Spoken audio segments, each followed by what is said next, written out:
Bapak, Ibu, dan saudari yang terkasih, jumpa lagi dalam Sikat Sabda Iman Katolik Minggu Pekan Biasa ke-22 29 Agustus 2021.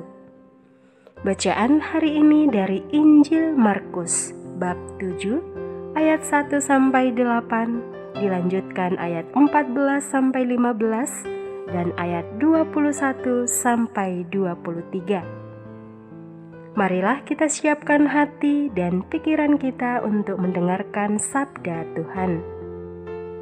Semoga Tuhan beserta kita, sekarang dan selama-lamanya. Inilah Injil Yesus Kristus menurut Markus.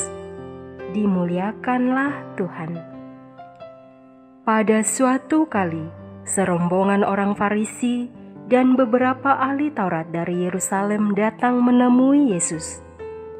Mereka melihat bahwa beberapa orang muridnya makan dengan tangan najis, yaitu dengan tangan yang tidak dibasuh. Sebab orang-orang Farisi seperti orang-orang Yahudi lainnya tidak makan kalau tidak melakukan pembasuhan tangan terlebih dahulu, karena mereka berpegang pada adat istiadat nenek moyang mereka. Dan kalau pulang dari pasar, mereka juga tidak makan kalau tidak lebih dahulu membersihkan dirinya.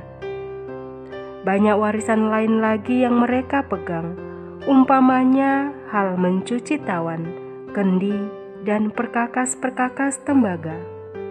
Karena itu, orang-orang Farisi dan ahli-ahli Taurat itu bertanya kepadanya, "Mengapa murid-muridmu tidak mematuhi adat istiadat nenek moyang kita?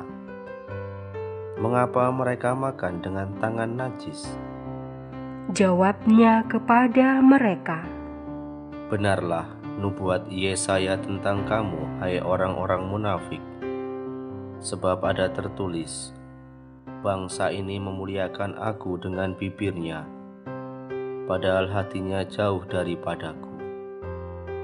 Percuma mereka beribadah kepadaku, sebab ajaran yang mereka ajarkan ialah perintah manusia. Perintah Allah kamu abaikan untuk berpegang pada adat istiadat manusia." Lalu Yesus memanggil lagi orang banyak dan berkata kepada mereka, "Dengarkanlah aku dan camkanlah ini. Apapun dari luar yang masuk ke dalam seseorang tidak dapat menajiskan dia. Tetapi apa yang keluar dari seseorang, itulah yang menajiskan dia. Sebab dari dalam hati orang timbul segala pikiran jahat, percabulan, pencurian, pembunuhan, perzinahan, keserakahan, kejahatan, kelicikan, hawa nafsu, iri hati, hujat, kesombongan, kebebalan. Semua hal-hal jahat ini timbul dari dalam dan menajiskan orang." Demikianlah sabda Tuhan. Terpujilah Kristus.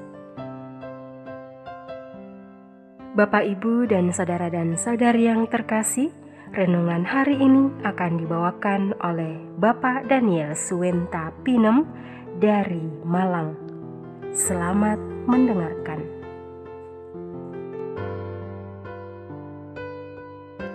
Salah satu fakta menarik tentang kehidupan kita sebagai manusia di dunia ini ialah bahwa kita terikat pada peraturan-peraturan.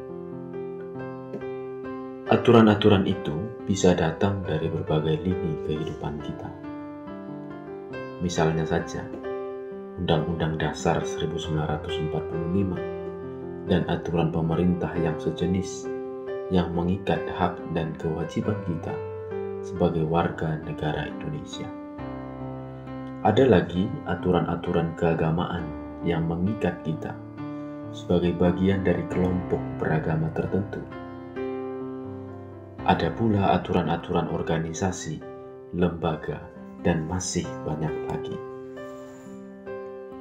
Tidak hanya di level organisasi, aturan-aturan ini bahkan menyentuh sisi-sisi relasi antar sesama manusia secara lebih personal.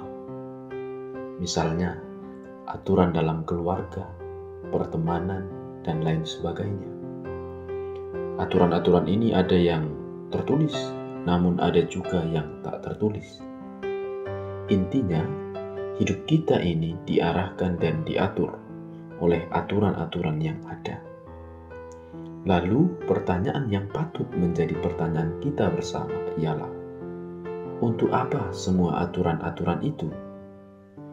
Bukankah Tuhan sudah memberikan kepada kita kebebasan dengan memberikan kehendak bebas kepada kita masing-masing? Lalu, bagaimana saya menjadi orang yang merdeka dan bebas jika ada banyak aturan-aturan dalam hidup ini? Saudara-saudari terkasih dalam Kristus Yesus Tuhan kita, bacaan dari Injil Markus hari ini mengajak kita untuk menguliti arti sejati dari suatu aturan seperti yang diajarkan oleh Tuhan Yesus. Ya, Kristus Tuhan kita tidak menginginkan kita terjebak pada ketaatan formal atas aturan-aturan yang ada. Aturan itu memang selalu bertujuan baik untuk menata hidup manusia menjadi lebih damai dan tentram. Namun, kita juga sadar bahwa ketaatan yang kaku pada peraturan bisa membunuh karakter kemanusiaan kita yang sejati sebagai insan-insan yang menjunjung tinggi nilai-nilai kemanusiaan. Akan sangat dangkal jika kita mengerti aturan hanya sebatas tidak boleh ini, tidak boleh itu. Jika melanggar ini, maka akan dapat hukuman itu.